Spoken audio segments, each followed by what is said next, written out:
Hello students, welcome to my YouTube channel. Today I came with a very new topic, that is sand. I have already taken so many lectures of building material. I am covering the complete syllabus of building material, especially SBT Jharkhand. So hope you have visited all of them. If you haven't, kindly visit them. आगे हम हिंदी में continue करेंगे क्योंकि ये काफ़ी beneficial होगा बाकी सब के लिए जो हिंदी भाषी है. ठीक है, तो पहले हम लोग सिलेबस डिस्कस कर लेते हैं. सबसे पहले हम लोग को सोर्सेस पढ़ना है कि हम लोग को सैंड कहाँ से मिलता है. सेकंड, आप लोग को क्लासिफिकेशन देखना है सैंड का कि सैंड को हम लोग कैसे क्लासीफाई करते हैं. फर्दर बल्किंग फैक्टर हम लोग देखेंगे, फाइननेस ऑफ सैंड, फिर qualities and grading of sand for plaster and for masonry work as per BIS specification. So this one is your syllabus. ये सिलेबस किसका हो गया? SBT झारखंड का. ठीक है, सबसे पहले हम लोग सैंड के बारे में जानते हैं. सैंड क्या होता है? सैंड को हम हिंदी में हम लोग क्या बोलते हैं? बालू. ठीक है, सैंड होता क्या है? ये आपका नेचुरली अकरिंग ग्रेनुलर मटेरियल है. ठीक है, नेचुरली अकरिंग मीन्स नेचर से प्राप्त होता है हम लोग को, और granular means made of grains. ठीक है, ग्रेन्स क्या चीज़ का ग्रेन रहता है? रॉक और मिनरल पार्टिकल्स का. ठीक है, it is made of finally divided rock and mineral particles. ठीक है, जो रॉक्स होता है और मिनरल पार्टिकल्स वो जब फाइनली डिवाइड हो जाता है, छोटा छोटा कण में जब बढ़ जाता है तो हम लोग को सैंड मिलता है. ठीक है, मोस्ट कॉमन कॉन्स्टिट्यूएंट क्या हो गया सैंड का? वो हो गया आपका सिलिका. सिलिका को मतलब सिलिकॉन डाइऑक्साइड भी हम लोग बोलेंगे, और SiO2 ये उसका फॉर्मूला हो गया. It is usually in the form of quartz, और ये जनरली क्वार्ज के फॉर्म में होता है. ठीक है, क्वार्ज क्या हो गया? ये काफ़ी हार्ड मटेरियल है और ये क्रिस्टलाइन इन नेचर होता है. फर्दर ये बेसिकली सिलिका का बना हुआ होता है. ठीक है, आगे बढ़ते हैं. सोर्सेस ऑफ सैंड के बारे में हम लोग जानेंगे. ठीक है, सोर्सेस मीन्स कहाँ से हम लोग को सैंड मिलता है. ठीक है, वो हो गया आपका sources. Sand is formed by weathering of rocks, ये सब हम लोग जानते हैं. वेदरिंग मीन्स कि रॉक्स, वेदरिंग मीन्स क्या हो गया? Disintegration of rock. रॉक जो धीरे धीरे आपका टूटता है, और कौन कौन से एजेंट के कारण टूटता है? वाटर हो गया आपका, फिर एयर हो गया, और फर्दर टेम्परेचर भी हो गया, सनलाइट बोल सकते हैं हम लोग, सनलाइट. तो ये सब के कारण क्या होता है? ये सब एजेंट्स हो गए वेदरिंग के. तो इसके कारण वेदरिंग होता है, मतलब जो आपका रॉक होता है वो छोटा छोटा कण में टूट जाता है. इसी को हम लोग वेदरिंग ऑफ रॉक बोलते हैं. ठीक है, तो सैंड हम लोग को इसी से मिलता है. रॉक्स में आपका रॉक का पार्ट हो ही गया, प्लस मिनरल्स भी होता है. तो सैंड बेसिकली आपका क्या होता है? मिनरल्स का पार्टिकल रहता है और रॉक्स का पार्टिकल रहता है उसमें. ठीक है, based on natural sources from which sand is obtain, it is classified as follows. तो जितना नेचुरल सोर्सेस हो गया जिससे हम लोग को सैंड मिलता है, आर्टिफिशियल सोर्सेस भी होता है, वो हम लोग बीटेक में पढ़ेंगे. एक आर्टिफिशियल सोर्स होता है एम सैंड बोलते हैं हम, इसका फुल फॉर्म होता है मैन्युफैक्चर्ड सैंड. तो ये आर्टिफिशियली ये सैंड को बनाया जाता है. खैर अभी हम लोग को नेचुरल सोर्सेस पढ़ना है, तो नेचुरल सोर्सेस में क्या क्या आता है आपका? पिट सैंड, रिवर सैंड और सी सैंड. ठीक है, ये तीन हो गया आपका नेचुरल सोर्सेस. इसको हम लोग वन बाय वन देखते हैं. पहला हो गया आपका पिट सैंड. पिट सैंड क्या होता है? नाम से ही पता चल रहा है कि इसमें हम लोग पिट्स बनाते हैं. ठीक है, या अगर आप लोग फिगर देखें तो जैसे ये ग्राउंड है, ये मतलब कि ज़मीन के अंदर पाया जाता है. ग्राउंड सरफेस हो गया ये, इसमें हम लोग छोटा छोटा पिट्स बनाते हैं जहाँ तक आपको सैंड मिल जाए. जैसे यहाँ पे पिट्स बनाया जा रहा है, पिट्स बना के इसमें से हम लोग को सैंड पार्टिकल्स मिलता है, पूरा सैंड. ठीक है, it it is excavated from a depth of about 1 to 2 metre from the ground level. तो ये आपका ग्राउंड लेवल हो गया. तो ग्राउंड लेवल से 1 से 2 मीटर नीचे से हम लोग एक्सकेवेट करते हैं, मतलब निकालते हैं सैंड को. ठीक है, इसमें जो आपका सैंड जो मिलता है वो काफ़ी शार्प रहता है. ठीक है, वो राउंडेड शेप का नहीं रहता है, शार्प रहता है, मतलब एंगुलर शेप का रहता है, एंगुलर ग्रेन रहता है। ठीक है, ये सब जैसे एंगुलर ग्रेन हो गया। Which are free from salt, इसमें कोई साल्ट नहीं होता है। साल्ट क्या हो गया, आप लोग आइडिया? साल्ट क्या होता है? आयोनिक कंपाउंड होता है। आयोनिक कंपाउंड बेसिकली किससे, किसके रिएक्शन से बनता है? एसिड और बेस के रिएक्शन से। ठीक है, और जैसे साल्ट को हम लोग वाटर में डालते हैं, ये तुरंत आयंस में तब्दील हो जाता है। ठीक है, और भी फर्दर क्लासिफिकेशन होता है, acidic salt, basic salt, neutral salt, इतना हम लोगों को डीप में नहीं जाना है। इसमें जो आपका पिट पिट में जो सैंड मिलता है, पिट सैंड जो हो गया, इसमें आपका साल्ट नहीं रहता है। ठीक है, तो ये काफ़ी अच्छा चीज़ है। साल्ट अगर साल्ट रहे तो काफ़ी प्रॉब्लम्स क्रिएट होता है। ठीक है, it serves as an excellent material for mortar और कंक्रीट वर्क। तो मोटार और कंक्रीट वर्क के लिए काफ़ी अच्छा मटेरियल है। मोटार क्या हो गया, जो मसाला हम लोग बनाते हैं सीमेंट और सैंड का, और कंक्रीट, कंक्रीट में हम लोग गिट्टी भी डालते हैं। तो मोटार और कंक्रीट वर्क दोनों के लिए ये एक्सेलेंट मटेरियल है। ठीक है, pit sand must be made free from clay and other organic material before it is used, it can be used in mortar. तो अगर पिट सैंड हम लोग, पिट सैंड जो होता है उसमें कभी कभी क्ले पार्टिकल्स भी रहता है, क्ले का पार्टिकल्स। ठीक है, क्ले का पार्टिकल्स भी रहता है और ऑर्गेनिक मटेरियल भी कुछ रहता है।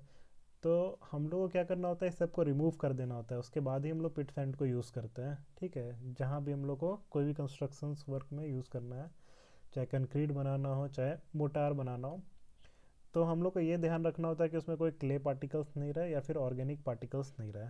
ठीक है, when rubbed between the fingers, अगर हम लोग फिंगर्स के बीच में हम लोग पिट सैंड को लेते हैं। ठीक है, सैंड को अगर हम लोग दो फिंगर के बीच में ले और उसको रब करें। ठीक है, रब करने से आपका स्टेनिंग नहीं होना चाहिए, मतलब फिंगर जो हो गया आपका, उसमें दाग नहीं लगना चाहिए। ठीक है, दाग अगर लगता है तो इसका मतलब जो आपका सैंड पार्टिकल्स है, इसमें आउटर कवरिंग है किसका? ऑक्साइड ऑफ आयरन का, मतलब आयरन ऑक्साइड का कवरिंग है, तो उसको पहले रिमूव करना होता है।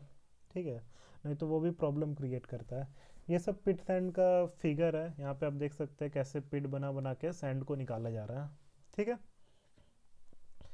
Hope it is clearly visible to all of you. Okay, let's move further. Next हम लोग देखेंगे river sand. Obviously river sand means जो रिवर से हम लोग को सैंड मिलता है वो हो गया आपका river sand. It is obtain from the banks और beds of river.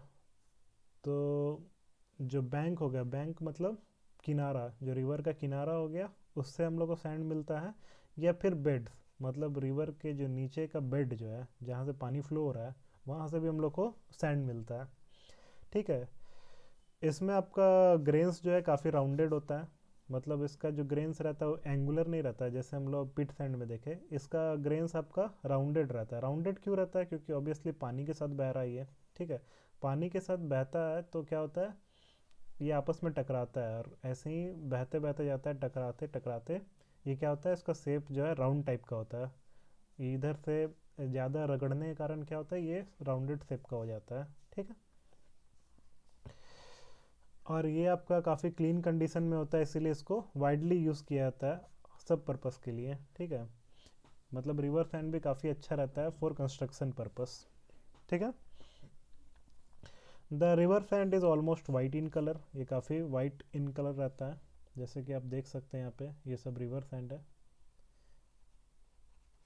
River sand वाइटिस in colour होता है। नेक्स्ट हम लोग देखते हैं सी सैंड। ठीक है, सी सैंड नाम से ही पता चल रहा है, जो हम लोग को समुद्र से या फिर समुद्र से जो मिलता है सैंड, वो हो गया आपका सी सैंड, उसके किनारे जो आपका सैंड रहता है।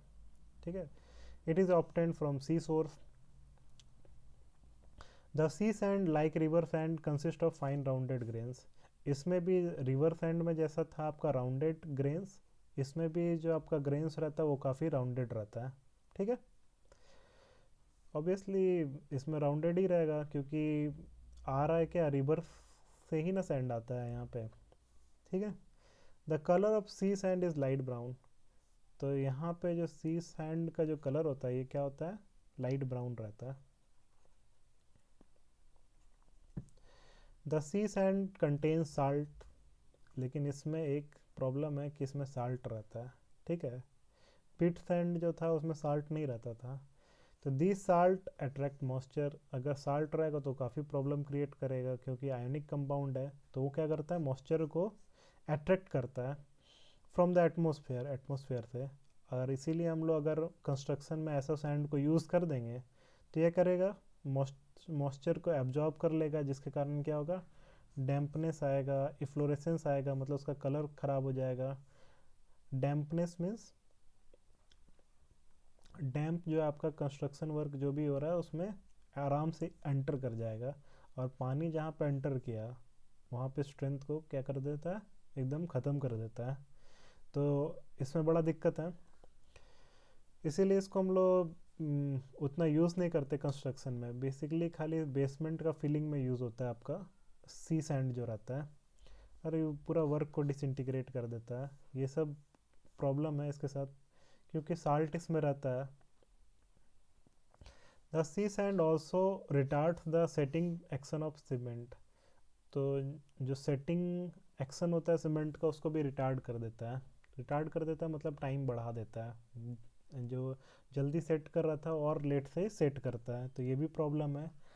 Due to all such reasons it is the general rule to avoid the use of sea sand for engineering purpose, इसीलिए कंस्ट्रक्शन पर्पस या फिर कोई भी इंजीनियरिंग पर्पस में हम लोग यूज़ नहीं करते सी सैंड को, ठीक है, except for filling of basement, खाली बेसमेंट का फिलिंग में यूज़ करते हैं हम लोग सी सैंड को, ठीक है।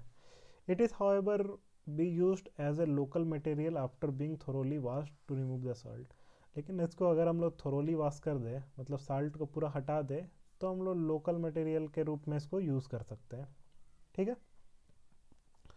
Hope it is clear to all of you. Okay, let's move further, that is classification of sand. अब क्लासिफिकेशन ऑफ सैंड देखते हैं हम लोग। According to the size of grain, grain means grain का जो साइज है उसके अकॉर्डिंग जो है सैंड को हम लोग क्लासीफाई करते हैं, फाइन, कोर्स और ग्रेवली में, ठीक है। ये तीन में हम लोग सैंड को क्लासीफाई करते हैं। The sand passing through a screen, screen क्या हो गया, आपका जो छलनी होता है, ठीक है, ये छलनी हो गया। तो अगर इसका ओपनिंग, ये ओपनिंग है, ओपनिंग अगर 1.5875 रहे, 1.5875, ठीक है, ये ओपनिंग है। और इस स्क्रीन से, ये है, में अगर सैंड को हम लोग डालेंगे और ये पास कर जाएगा तो उसको क्या बोलेंगे, हम लोग फाइन सैंड बोलेंगे, ठीक है। वैसा सैंड जो 1.5875 से पास कर जाता है, ठीक है, 1.5875 का स्क्रीन से अगर पास कर जाता है तो उसको हम लोग फाइन सैंड बोलते हैं। और फाइन सैंड काफ़ी फाइन रहता है, मीन्स इसका साइज जो है आपका 1.5875 से भी कम रहता है। तो इसको बेसिकली हम लोग प्लास्टरिंग में वर्क यूज़ करते हैं, ठीक है। प्लास्टर जो बाहर वॉल में होता है उसमें यूज़ करते हैं हम लोग फाइन सैंड को। आगे हम लोग देखते हैं, the sand passing through a screen with clear opening of 3.175 mm, अगर 3.175 mm से पास करता है सैंड तो उसको हम लोग बोलते हैं कोर्स ग्रेन, ठीक है। क्या बोलते हैं, coarse grain, sorry coarse sand.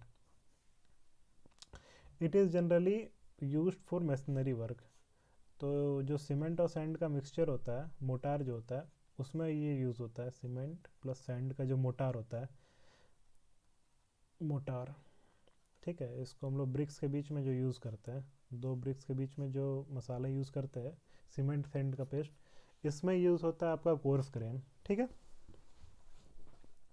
The sand passing through a screen with clear opening of 7.62 mm, ठीक है, is known as gravelly sand, तो वैसा सैंड जो 7.62 mm से पास करता है उसको हम लोग बोलते हैं ग्रेवली सैंड, ठीक है।